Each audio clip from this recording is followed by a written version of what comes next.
Տամստը։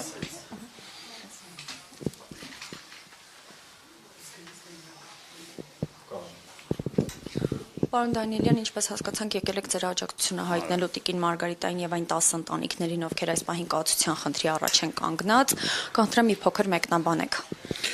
Տեսեք, նախ խնդրին ավելի մանրամասը ծանոթացա եւ խնդիրը հետեւյալն է, էլի տարիներ առաջ այս հասարակական կազմակերպություններին պաշտպանության նախարարությունը հատկացրել է, սա հատուկ որոշմամբ հատկացրել է իրենց գործունեությունը ծավալելու համար։ Շատ կարևոր գործունեություն է ծավալել կազմակերպությունները, շատ կարևոր գործունեություն են ծավալել, մի կազմակերպություն չէ, ինչպես ես ծանոթացա, մի քանի կազմակերպություններ են, որոնք որ այս ամբողջ ընթացքում, այս տարիների ընթացքում կարևոր կապ են հանդիսացել հասարակություն, բանակ եւ այն խնդիրները են խնդիրները, որ կա բանակում, այդ խնդիրները պաշտպանության նախարարության հետ լուծելով եւ այստեղ հատորներով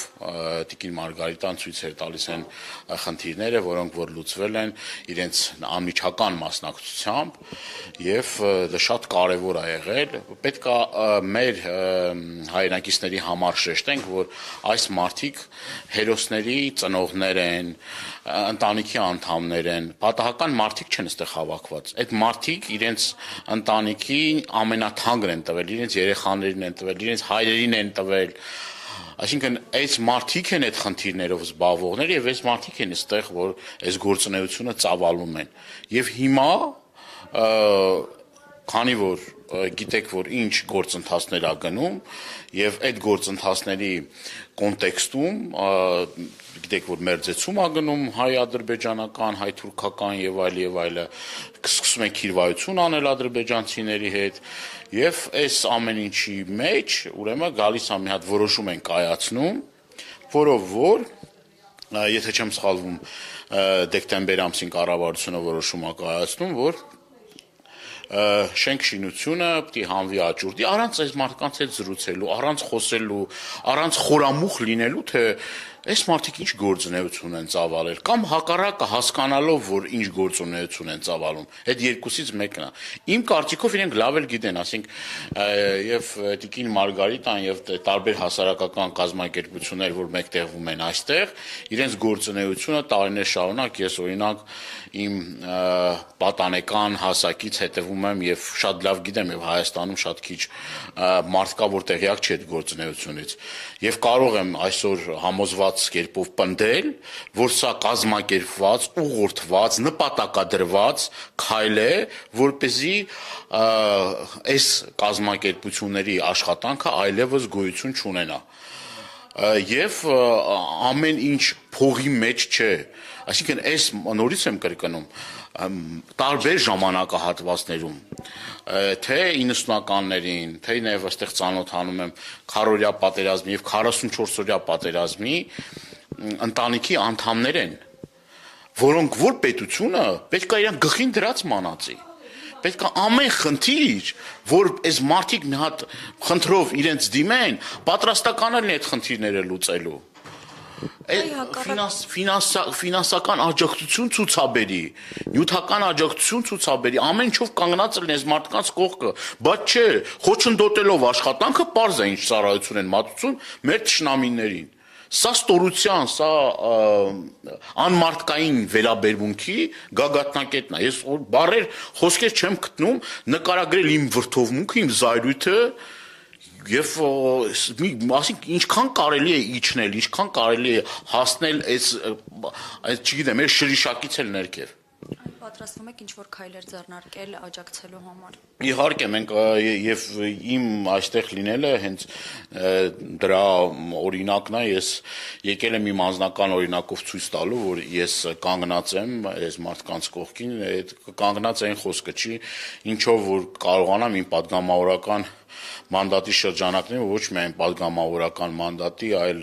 թե մարդկային, թե բարոյական, թե չգիտեմ, ինչ տեսանկյունից էլ որ նայես, մենք պետք է կանգնենք այս մարդկանց կողք, անկախ նայես, ես ազգային ժողովի падգամավոր եմ, падգամավոր չեմ, որպես հասարակ հայ մարդ յուրաքանչյուրս պետք է կանգնենք այս մարդկանց կողքը։ Ախր այդ մարդկանց հաշվին է, այդ մարդկանց սխրանքների, այդ մարդկանց արածների, այդ մարդկանց կյանքերի հաշվին է, որ այսօր Հայաստանի Հանրապետությունը կա գոյություն ունի։ Եվ նման վերաբերմունք ցուցաբերել, ես նորից եմ կրկնում, էլի սա բառերով, խոսքերով, ինչ որ նկարագրելու բան էլ չի, որ ասեմ։ Նորից եմ կրկնում, յուրաքանչյուր հայ մարդու բարոյական մարդկային պարտականությունն է, որպեսզի կանգնի եւ թույլ չտա, որ այս ապօրինի գործընթացը տեղի ունենա, եւ ես քիչ առաջ էլ տեղեկացա, որ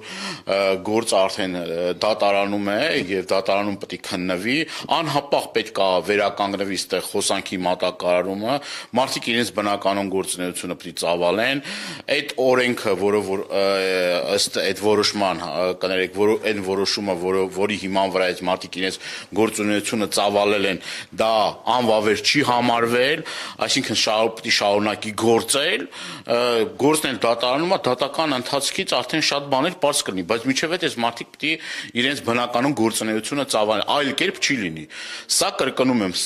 սրանով մենակ կարա ուրախանա Թուրքիան եւ Ադրբեջանը։ Սա թշնամին կարա ուրախանա նման բանից, ոչ մի այլ երկրում նման բանի ականատեսը չեք լինի, ես կրկնում եմ, անգամ ամենահետամնաց, ամենաավտորիտար կամ չգիտեմ էլի, որը որ օրինակ բերես, նման բան չկա, գոյություն չունի։ Այնինչ մեր երկրում արդեն փոխանակ մեր հերոսների, ընտանիքներին, այս ծավալի աշխատանքը կատարած մարդկանց մի հատ էլ պետությունը խրախուսի,